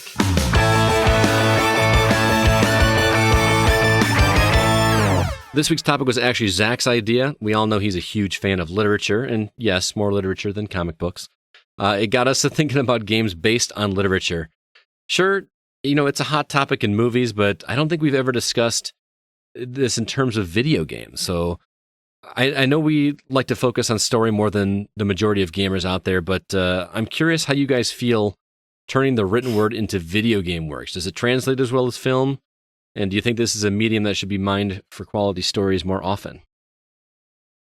Overall, I guess I'm kind of surprised at how few of games it feels like are based on books. Yeah, I struggled to try to come up with any. Yeah, that's kind of what I found as well after pitching this topic, is because you have Metro and you have The Witcher. Mm-hmm. Those are like the two big ones. Those are the two big ones, right? And it's kind of surprising because there are a lot of fantasy settings and sci-fi settings out there in books. I guess Lovecraft, there's a lot of Lovecraft stories or video games. Yeah. But rarely they, take more of the idea of it than the stories themselves usually. Mm-hmm. But yeah, no, I think it's ripe for adaptations, and even if you wanted to do a direct adaptation of the events of a novel, you could get into it more than you have with the time limit of a movie. Yeah, that's what I'm saying, because you're always limited to 2 hours or so with the movie, and you have to cram everything in that small window, right? Exactly, and I've always said, if I'm only bringing up comic books, I wasn't even thinking about comic books when I was thinking about this topic, but a lot of people wrote in with comics. But I've always said that video games are the perfect translation methods for comic books, because you could do a monthly DLC hit and keep the story going, because comic books are the perpetual second act, right? It can never resolve, and you could translate it to a live service video game very well. Clearly, Avengers didn't do it, but the opportunity is still out there, right? So I think the idea of finding books with great settings and doing an original story in them makes more sense than a direct adaptation. But there's a lot of opportunity out there. I think he makes a good point. CB, what do you think? I completely agree that there's so much stuff that's ripe for picking. I was actually, just before we started recording today, I was actually looking through my library of books and just be like, oh, what would make a good video game? So Mm-hmm. One of the first ones I saw was 1984's George Orwell. Mm-hmm. I mean, I think that would be a fun universe to play in. I mean, I still need to read that book. It's really good. As a teacher, you've not read 1984? I teach elementary kids. Come on. Yeah, fair enough. You do have your master's. I'm surprised you haven't read 1984. I have a master's in urban education. Word. Still really surprised you haven't read 1984 then. Yeah. I remember in a 10th grade English class, the teacher played the movie, the John Hurt movie, 1984. Uh-huh. Yeah. And did not realize until it was happening that there's full frontal nudity in that movie. Oh. Which was pretty funny. I'm surprised, kind of like Zach, that we don't have more games based on literature, because how many times have you ever heard somebody say, man, the movie was great, but the book was so much better? Yeah. And I cannot think of a single time I've ever heard anybody say that about video games. Not saying that the video games are better than the books. Like, I've not read The Witcher, but I've never heard anybody say, man, the game is just so much better than the book, or vice versa. Nobody ever talks about that in video games. Well, why not? I have no idea, but I feel that with the nice thing about going from a book format to a video game format is you could flesh things out so much wider. That's what Zach was saying. Like you're not tied down to a short runtime like you are in a film. So it seems like it would make more sense for novels to be put in video game format. Well, I mean, even with some of them, like the creative liberties, you can get so much more broad. Like if they made Ready Player One into a video game, like actually exploring like all the different like planets. Well, yeah, you've got unlimited potential there because you could just throw in any video game in that game, right? Yeah. I mean, that's a video game about video games. Which, why isn't that a thing? No Eat idea. Lead, The Return of Matt Hazard. Oh, okay. Not played it. It's not good. Oh. There's a reason I didn't play it. Will Arnett voices the main character, so that was funny. But for anybody who wants to play Eat Lead, I'm just going to go ahead and ruin the best joke in the whole game for you, so you don't have to play it. Is one of the bosses is a JRPG protagonist. He looks very much like Cloud Strife. And he's doing like a monologue at your main character, Matt Hazard. And then Matt Hazard just starts auto-skipping the dialogue for you. He's like, I'm not going to read all this. This is boring. That's the best joke in the whole game. I could totally hear Will Arnett saying that too. Yeah. I could just kind of hear it. A little more profane, or a little more profanity in there, but yeah. Absolutely. So, do you guys have any favorite games that are based on literature? Metro. The Metro books or games are pretty good. I have heard that the Witcher games are better than the books from a few people, but I think generally not really. There's not really a lot. I kind of want to see more. It's kind of bizarre we haven't. I think you got some point and click games back in the day, like you got you got the Blade Runner point and click based on Do Androids Dream of Electric Sheep. I want to say there was a 1984 point and click game, but I could be wrong. There's a, when was it? I Must Scream and I Have No Mouth. Yes. Which is a tremendous title. I just, where's the Dark Tower video game franchise? Like that seems like a property that would make a lot more sense of video game than either TV or movie, honestly. Right. I mean, I could actually only think of two. All right, go.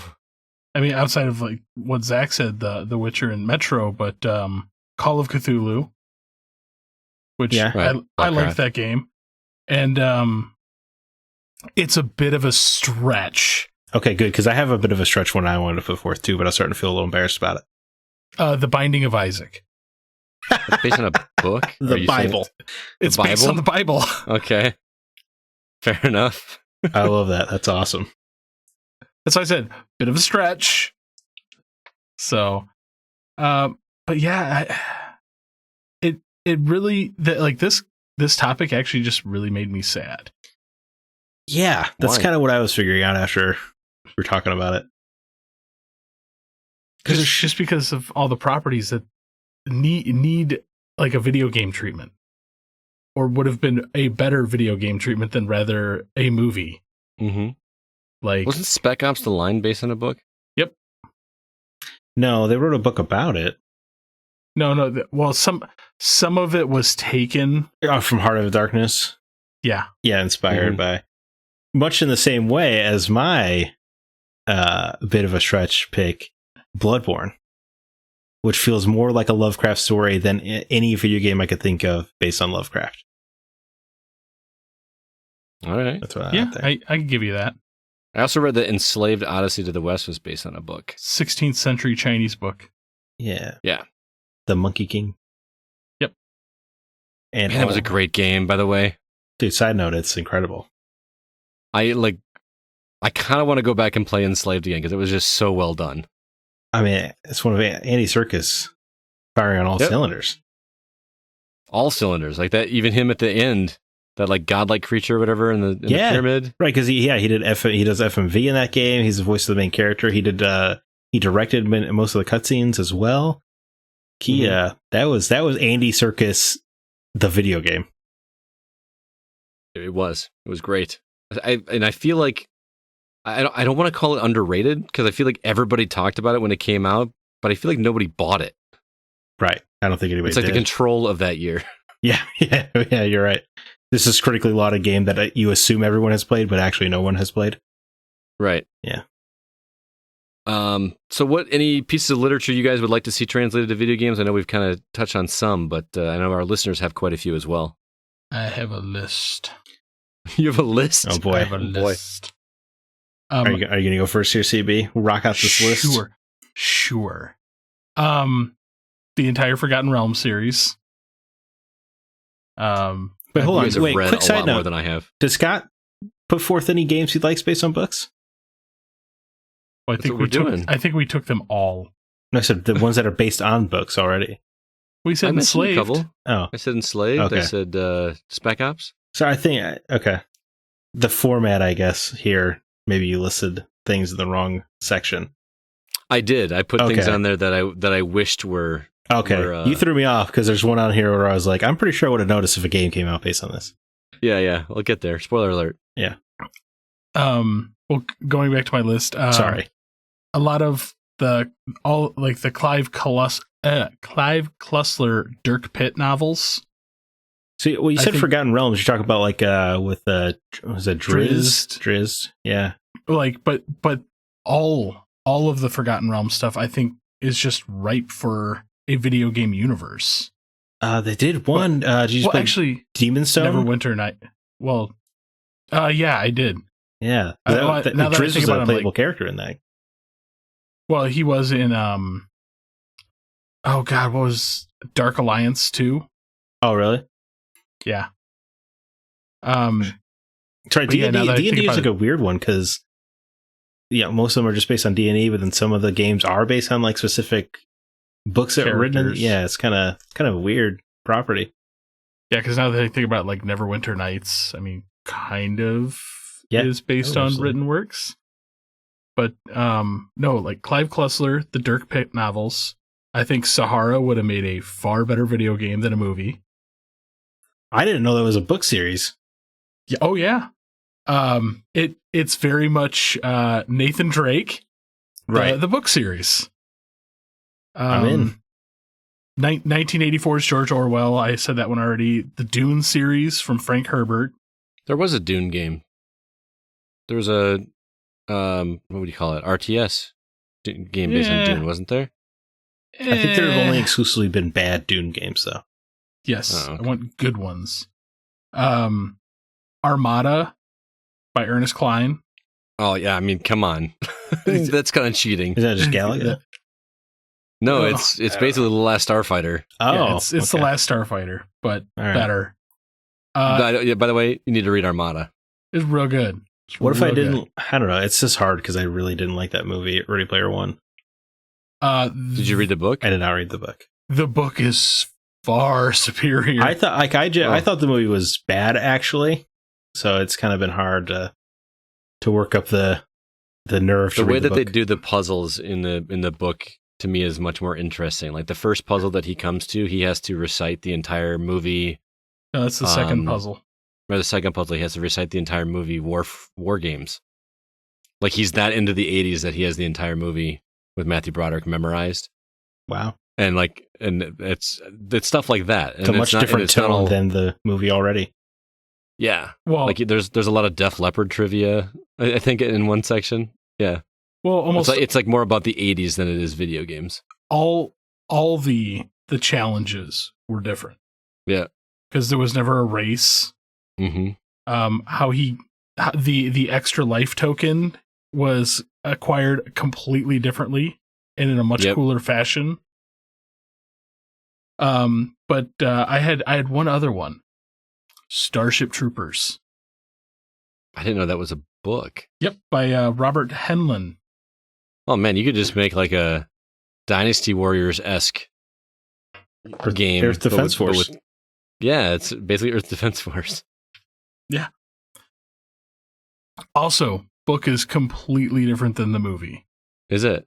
Very, very different. Like the Arachnoid Menace is a small subsection of that book. Oh, really? Yeah. There was many creative liberties taken. Well, my understanding is the book takes itself a bit more seriously as well, right? Yes. Yeah. The movie definitely did not. But it did have Michael Ironside. And Neil Patrick Harris. Wow. Who could like read the brain bug thing at the end or whatever? It's afraid. Would you like to know more? Click. My dad took me to see that movie the year it came out against my mother's wishes, and it was the coolest thing my virgin eyes had ever seen. Like it was so cool. When I had to have been like, what, 17 when that came out? Oh, God. Yes. Yeah, I mean, yeah, that'd There have was been right naked on girls in the showers. There was blood and guts everywhere. It was What movie? It was great. Starship Troopers. Oh, okay. I thought that was just naked bodies and stuff. I was like, wait, are we on a different topic? Did I miss it? He got lost. Maybe get a little sexy in here. Catch up, Zach. I was. What about? You're still going? Well, I was gonna actually chip in with a listener comment here. Oh, okay, go for it. Well, first off, Sean Coates. I'd like to see Ubisoft and Tom Clancy brand try to tackle actual novels written by Tom Clancy. I would play the crap out of a Hunt for October game. But would you just be talking? Aren't most of those books rather talky? There's a lot of character building for like the first half of the book. I'm just thinking of actually like driving a submarine the way that they actually drive submarines, not like they did in the Super Nintendo version of the game, where you just like move up and down, like because subdrivers can't see. They're doing it based solely on sonar. I'm thinking of like trying to navigate a trench like they did in Hunt for October, but actually like more like a submarine simulator. Dude, that sounds fascinating to me. But I was also obsessed with submarine. But like doing the math and everything like that, they could do like the instruments and I'm pretty sure like 50% of the video game audience out there would immediately just be like, nope. I don't know, man. There was a game on Nintendo called Silent Service that I played back in the day that was the closest thing I've ever seen to that. It was a submarine simulator. And I thought it was so cool. It probably plays like garbage now, but I thought it was awesome. I didn't realize you had the secret submarine love. Oh, dude, when I was a kid, you play that game when you have 3 wishes or whatever. One of my wishes was to be a subdriver. That was what I wanted to be, a subdriver. That's so cool. bad. I just thought I was obsessed with the Hunt for October in particular. I've seen that movie far more times than I probably would care to admit. Did you play that Miyamoto submarine game on 3DS? I did, but again, Steel it's Diver. like that Steel Diver. It's like a side-scrolling. It just feels like a shmup. Oh, you know what I mean? It doesn't feel like a sub. That's like the Hunt for October game on Super Nintendo, which I owned when I was a kid, because again, obsessed with the movie. It's just a turd of a game. Didn't we play that for Yeah, we did. games that aren't for us? So you want like NES and SNES. Yeah. You want like a VR game where you can't actually see the ocean. Oh my God. The periscope with VR? No, even better. Let's have Hunt for Red October, but Star Trek Bridge Crew style. There you go, man. You just sold me on a game. Give me a Hunt for October. Do the entire story of the Hunt for October, because that story is amazing. But you're right, there's a lot of character stuff more than there is actual sub stuff. But in VR, that's going to work better because you're going to feel part of the story. Yeah, dude. I am so down with the Hunt for October VR game. That scene, man, when the Dallas flies out of the water to avoid that. Fly, Big D, fly. Fly, Big D. I love that shot of that submarine just like tearing out of the water. Really gonna watch this movie. Submarine breaching. Man, I don't know if it would hold up for someone that didn't grow up with it like I did, but that movie is genuinely. It's got some of the best lines. Graphically, not so much, but story-wise, it's still a phenomenal story. Oh man, one ping only, please. Crazy Ivan. I would have liked to have seen Montana. Going back to the comment. Yeah, welcome back to the Hunt for October cast. I enjoyed the original Rainbow Six back in the day. Oh, this is still Sean Coates, by the way, for those that are still following from our tangent. I enjoyed the original Rainbow Six back in the day, and now it's evolved into a huge franchise. But out of all those games, only the first one was based directly from the novel. I'd like to see them make a game off of Red Storm Rising, even though it's outdated about World War III with the Soviets. When I read this comment, immediately I thought of like Without Remorse, which is the character from Sum of All Fears that was played by Liv Schreiber. Oh, dude, he was awesome. So like that, I mean, Tom Clancy had a impressive resume of military style books. Granted, at least 90% of them, like the first half is all character building, and then it's just a blitz to the end. Like, I read the original Rainbow Six. That is a phenomenal book. That is a thick book. Yes. You could definitely hurt small things with it. What about I mean, I know we've had a ton of games based on Jurassic Park, but what about like a narrative story based on the book? I don't know if either of you. I've actually read Jurassic Park. They did 2 games. You're talking about the Telltale ones? Well, there was the Telltale one, and then there was Jurassic Park Interactive all the way back on the 3DO. Well, yeah, that's not going to be good. Well, the biggest problem is like every time that we get, like, I would love those properties, but almost every time it's like new Jurassic Park game coming out. Oh, it's another park builder. Yeah, I don't want to build a park. Yeah, I mean, I played the most recent one, and it was fun for a while, and then I'm like, and bored. Do you see? To me, what was so great about like even the original movie was just the wonder of bringing dinosaurs back to life. And you know, I've watched all the others and had fun with them, but I never just got the magic back after that first time. That scene when Grant sees a dinosaur for the first time and stands up in the Jeep, and that's how I felt as a kid watching that movie. And the very first one you see is a brachiosaur. Mm-hmm. It's like not even the most impressive thing, but pretty impressive to see a brachiosaur in real life. But I mean, can you imagine if like the first thing you saw was a T-Rex? Yeah, you'd freak out probably. I'd be like, "Yep, and we're done here." Any more? Or you tapped? Trust me, man. I could keep going on, but what? Rather than an hour and a half of me just listing all the properties that could be amazing books, I don't want to steal Zach Thunder because I have a feeling there's a laundry list of comic stuff, because he and I actually had this conversation, like a week ago? Right. Well, I mean, again, I wasn't really thinking about comic books when I did this category, although I was surprised at how many people... You know what? I'm excited people consider comic books literature nowadays. Because I got to tell you, when I was younger, that was not the case. No, Bill Maher be damned. Bill Maher is a man-child. That parents like to throw in the trash that parents just were like, no, get rid of it. Right, or like disposable fiction kind of deal. Yeah. Preposterous. Well, you know, in terms of books, I mean, honestly, the inspiration for this entire topic was the Stormlight Archives.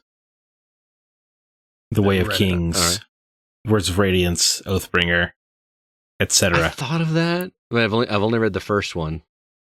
I'm just thinking of like building bridges. There would be a lot of bridge building, absolutely. Yeah. Well, didn't we have that game already? It's called Death Stranding. Yeah, that would be part of it. I just think I wouldn't base it on any of the, you know, like Kaladin or any of the characters specifically. I would just in that world, just like that world, absolutely. And like Brandon Sanderson, the author, there's a lot of love. And you're right. You know what? I've only read the first book as well. The entire time I was reading that book, I was just like, I want an RPG set in this epic fantasy world. You know, what are they called? Sprins? Is that what they were called? Yeah, Sprins. Yeah, there are Sprins. I just think it's kind of a unique magic system, which I think would be nice to see in a video game. You know, which brings me to Amber Olmsted Lily's comment. The Lightbringer series by Brent Weeks. They have a very unique magic system based on color and a very robust world. I'd play in that universe. See, I think video games present an opportunity for... Because there are a lot of books, I would presume, with bizarre magic systems. because you can do that in a book. But when you turn it to film, you really need to be understood by a large audience. And the video game consumer is a little more open generally to wacky nonsense.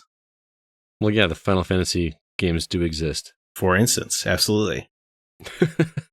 So I mean, or even and I say that with love, by the way. Or it's like even like the weird gravity bending, spells in The Way of Kings, where you kind of have to hold your breath because you're like holding in those crystals or whatever. I can't remember. Yeah, I forgot all the dang terminology already, but it's just kind of something a little bit different. Remember the way he wrote that? It was like he attached himself to this wall, or he attached himself to the ceiling. It's like I could totally picture what was going on. Right. You can and then if you touch a table or something, you can alter the gravity of that one item as long as you're still, holding your breath or whatever. It's just so cool. It's incredibly cool. The way he writes it just, obviously brings it to life. It's just, that would be really neat different way to do magic. I like it. Another book series from Brandon Sanderson that I would like to see adapted would be Starsight, which is a book series about space pilots, but they're like these grand, almost eldritch gods from another dimension that are kind of worming their way in. But that game, you remember that game Chorus announced? Yes. It kind of, Chorus kind of looks like it, like a lot.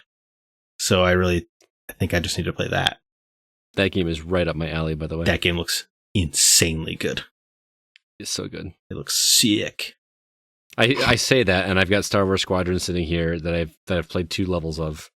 Not that they love the same type of game, but they're space shooters. Squadrons just came out at a bad time. That's all.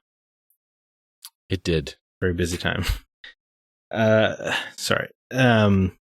Yes, it's difficult for me because I feel like so many books I read are based on stuff. Like I read a lot of Spider-Man novels, or I read every Dragon Age book or Gears of War novel, because that universe is dope. I read the BioShock book. Oh yeah, Rapture. Was it a novelization or was it set in the universe? It was telling the story of Rapture prior to the fall. Like it was about Andrew Ryan building Rapture, and talked a little bit about Adam and how that happened, and you meet the characters from the game before Rapture. That sounds which was awesome. First of all, it was really interesting. I listened to the audiobook. There's a great Mass Effect book about Anderson almost being a Spectre. Be the first human Spectre. Oh, I guess. Okay, whatever. It was great. You learn more about Saren back when he was a good dude. He's the villain in the first game, right? Right. Correct. Yeah. I do remember that. Yeah. I read a lot of Star Wars novels. As much as I would love a Star Wars book where you fight the Yuzon Vong, that would be awesome. Could we get another Shadows of the Empire? Yeah, I would love that. Sure. Like I don't know if I want it as a shooter, but tell that story better. I read that book too. Give that a remaster. I just built it from the ground up. Well, Aspire has been knocking out porting N64 and PS1 era Star Wars games to modern consoles. It is kind of surprising they haven't done Shadows of the Empire yet. I wonder, because we did play that one a little bit for a Break the Seal, but a retro outsider, and that game held up surprisingly well. I was about to say, I bet that game holds up pretty well. Except I remember the Seeker missiles were just like fascinating when I was a kid. That opening off mission was, oh my god, it's so good. Well, when it comes to those, like now that they're Star Wars Legends and we know that they're never going to be made into movies, make a Star Wars Legends video game series. Yeah, so I'm saying, like the Yuzon Vong, I think they would be awesome video game antagonists. They're actually a little bit like the Locust, where they're kind of like they mix bio and mechanical technology together. Yeah, and they can kind of control it a little bit. It would be super cool. And they're also invisible to the Force, which would just make for... It'd be nice to play a game as a Jedi where the enemies are actually up to your snuff. You know what I'm saying? Just give me 1313. That's never going to happen. Come on. I know. That game's got to be, 2/3 done? They had a lot done. Yeah, Jason Schreier wrote a book that had a chapter about Star Wars 1313. And it sounds like it was probably like 70% or more done before Disney gave it the axe. That's depressing. The Children of the Jedi series Yeah. or I can't remember which one it is, but there was like the third Death Star. You're talking about the Galaxy gun? Well, no, there was actually there was the DS3. Was this I in didn't know that was a thing. was this in Children of the Jedi? Or this is about to be a different podcast. We'll have to talk about this off the air. Yeah. We don't need to bore people by what we do and do not remember of Legends. Yeah. In terms of comic books, though, real quick, I think Invincible would make a really good comic or a really good video game because it is a Superman game where you could be violent, so you don't have to restrain the main character. That is a very gory comic book. And the pitch of the comic is Son of Superman. So Brightburn. Yeah, except he's a good guy. He's just up against people of his power level, so it just gets real gnarly. Okay. And the comic's great. I think Something is Killing the Children is a very recent comic book that I would love to play as a video game. There's a bunch of monsters in the woods, obviously eating children. That would be really cool. Of course, a Green Lantern video game would be nice. A good one. But those are just a couple there. Constantine, man. They made a Constantine game I enjoyed quite a bit with Keanu Reeves. But I want like the actual John Constantine. Yes, that would be nice. And and that's another, because that would be a fantastic hub and spoke style game. right? And it'd be and it can be self-contained, right? You don't need the DC characters in it. Yeah, Unless you want to mix in some Zatanna and Swamp Thing. I wouldn't even. I would just want just give me the Hellblazer. John Constantine. I mean, I'd be okay with that too. Yeah, you're right. That would be cool. That would be a cool video game as well. I've always been confused why they didn't. Could you imagine if like battle royale games were a thing when Hunger Games first came out? Would we have like a Hunger Games, game instead of Fortnite and Rust? Is that the other one? Rust was popular, yeah. PUBG. Didn't they make a Hunger Games video game? I know they made a very fun Endless Runner. It had beautiful sprite art. I'm not familiar with it, but did you have any others, Zach? I kind of cut you off. Oh no, you're good, man. I mean, not really. It's just there are ripe opportunities out there. I do think, as much as I do not like the Gunslinger in the Dark Tower series, everything I've heard about it just sounds like it'd be one kick-ass video game. Mm-hmm. I mean, the book series sounds like a video game storyline to me. Yeah, I could see that totally. I mean, my only experience is the movie. I've not read the book. I heard the book is really dry. The first one is. Yeah. But I mean, it's all about like going to these different the Stephen King worlds, all like invading each other or whatever. Right. That feels absolutely ripe for a video game. And that's coming from a guy who, notable Stephen King disliker, Zach Parkerson, would love to see a Dark Tower video game. All right. I had a weird one from Jordan Derringer High, who said, "Give me a horror game based off of a twisted version of Dr. Seuss books. I think that could be super creepy if done correctly."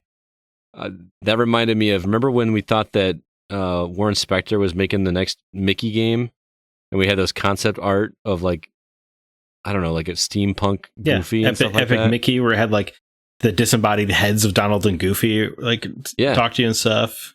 Yeah. Now imagine that in Dr. Seuss universe. I mean, they did. I can get behind that. Warren Spector did make that game. It just got more colorful. Which one are you Epic Mickey. About?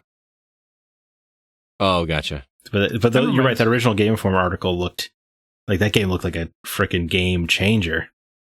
Mm-hmm. I was super excited. They had to scale all that back. It sucks. Yeah. Jordan's comment kind of made me think of the Alice game. Yes, Alice Madness Returns. Yeah, or even that was the second. There's a game that is loosely based on a video on a book. Yeah, it's a sequel to the book. Yeah, super cool. I didn't think about that one. I love the Alice games. Brandon Lloyd said, this is a tough one. Edge of Tomorrow would be a crazy roguelike game. It was essentially a roguelike movie, and he says he thinks it was a book first, which I think it was. Live, Die, Repeat? It was a manga. Live, Die, Repeat? Well, no, it wasn't Live, Die, Repeat. Oh, God, I told to kill... it had like a weird name. I told you before we started tonight. All You Need Is Kill? All You Need Is Kill, All You yes. Need Is Kill. Yeah. Live, Die, Repeat is a better title. Well, Live, Die, Repeat, or Edge of Tomorrow, Live, Die, Repeat, or whatever they've changed it to this time. Edge of Tomorrow is a rotten name. Live, Die, Repeat is an awesome name. All You Need Is Kill sounds like a Bond story. It does.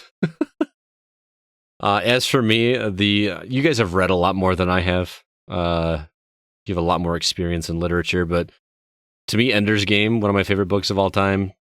Politics of the author aside, I love that book. I mean, that sounds like an awesome multiplayer game to me. I mean, it's Call of Duty, but floating in space, and I feel like we've not had that. I don't know. I thought that was a cool idea. I'm really surprised it didn't get a game tie-in with the more recent movie with like Ben Kingsley and all that. Right. Asa Butterfield, is that right? Yeah. Played Ender. Yeah. Harrison Ford is in that movie. It wasn't terrible. It the ending of the book was very impactful for me in my 16, 17-year-old brain. It's a hell of a twist. Yeah, did not see that coming, and it translated better in the book to me. And I know I'd hate to be that guy like, oh, the book's better, and maybe because I already knew it was coming, but it just didn't feel as impactful as it did. Like it in the book, it ate at Ender. Like it caused him psychological damage. Right, for the sequels as well. Mm-hmm. Yeah. Oh man, Ender's Shadow. Did you read that one? No, I have not. It's the entire story just told from a different character's perspective. That's cool. And it kind of just brings to light the story from Bean's perspective. I don't know if you remember the character Bean, but Corran Horn and I, Jedi, of course, retelling the Jedi Academy trilogy in a different angle. There you go. As you know. As you well know, Scott. I don't. I know. The only other one I had is one of my favorite book series, which I have yet to finish, is the Sword of Truth series by Terry Goodkind, which is a fantasy series. But I just learned, I did not realize this until last week.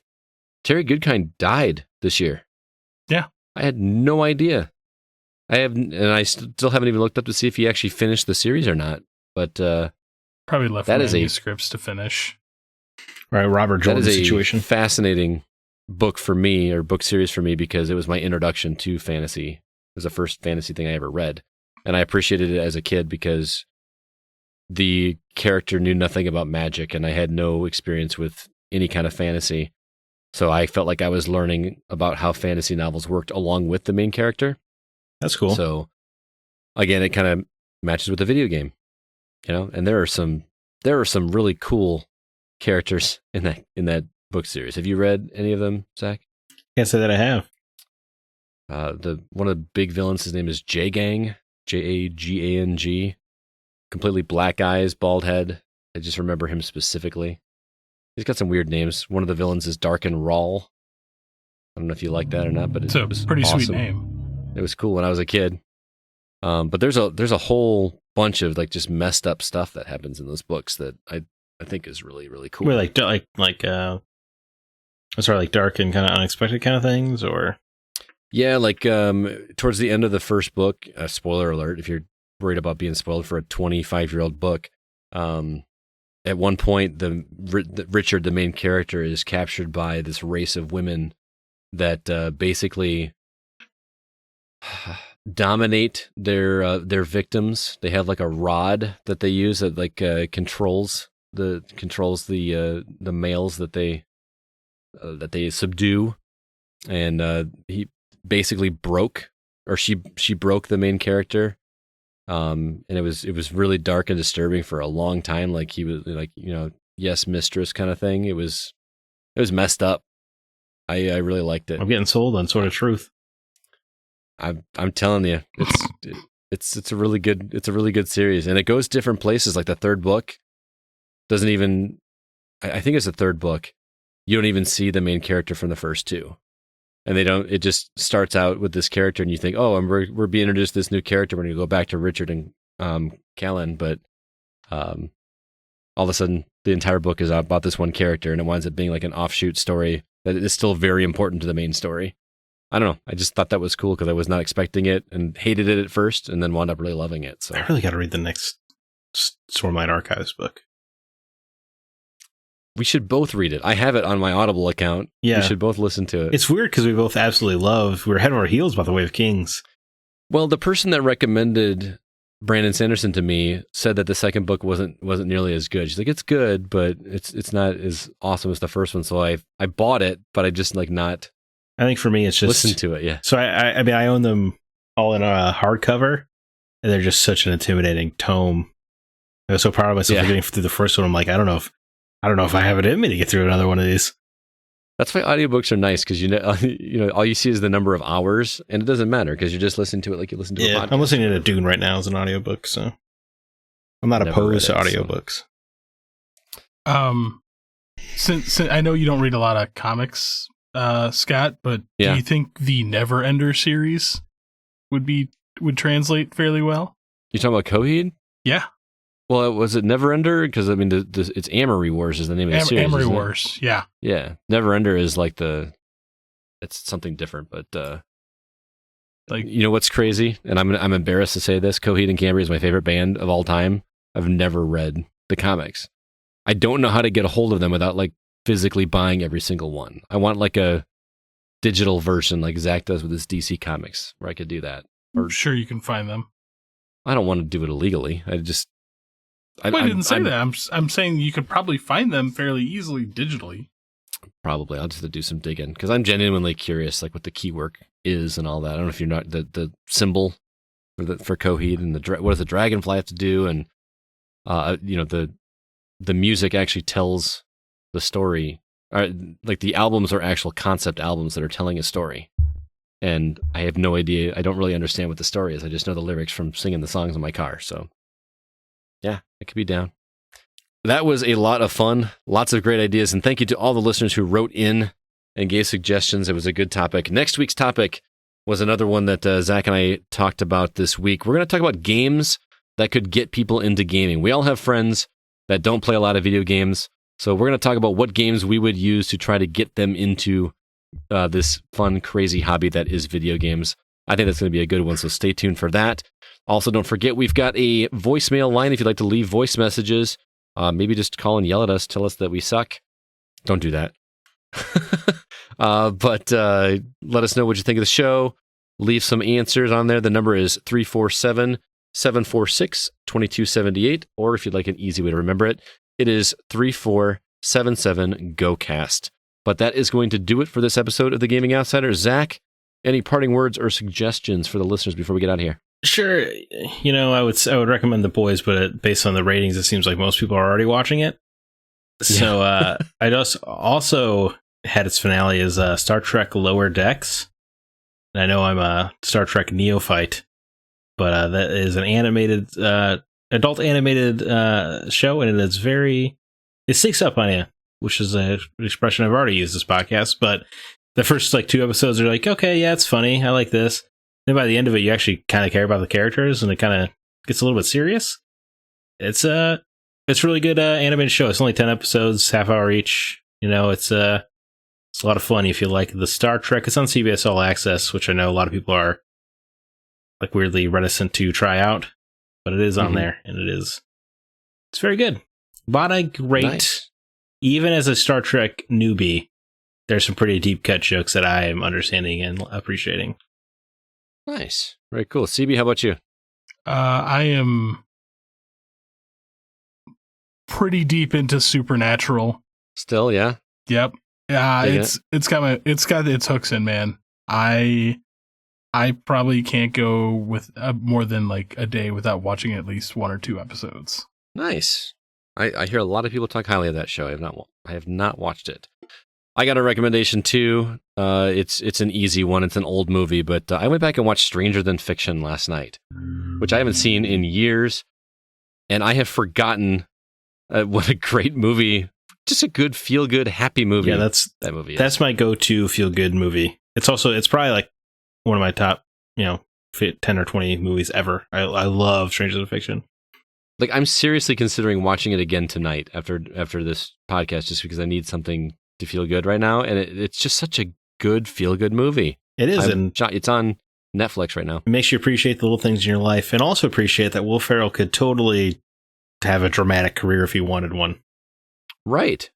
I mean, he still played like a, goofy little mook, so to speak, but he wasn't being loud and obnoxious like he is in every other movie. And you kind of buy him and Maggie Gyllenhaal being a thing for a minute, which is impressive. Why, Go watch Stranger Than Fiction. Are you saying Maggie Gyllenhaal's out of his league? Is that what you're trying to say? No, just the age difference is oh, you don't see a lot of, unless they have money. I wonder what I'm going to shut up. I wonder what their gap is. Anyway, I will let you know next time. Anyway, thank you everybody out there for listening to The Gaming Outsider. As a reminder, it is produced by Nate Lucas, and all the music you hear is written and performed by Grant Henry of Stemage and Metroid Metal. His website is stemagemusic.com. Please be sure to email us if you have any questions or concerns. Our address is feedback@thegamingoutsider.com. Until next week, I'm Scott Clark with Zach Parkerson and Chris Behrensmeyer, and we are The Gaming Outsider. And remember, there's no such thing as a bad game, just games that aren't for you.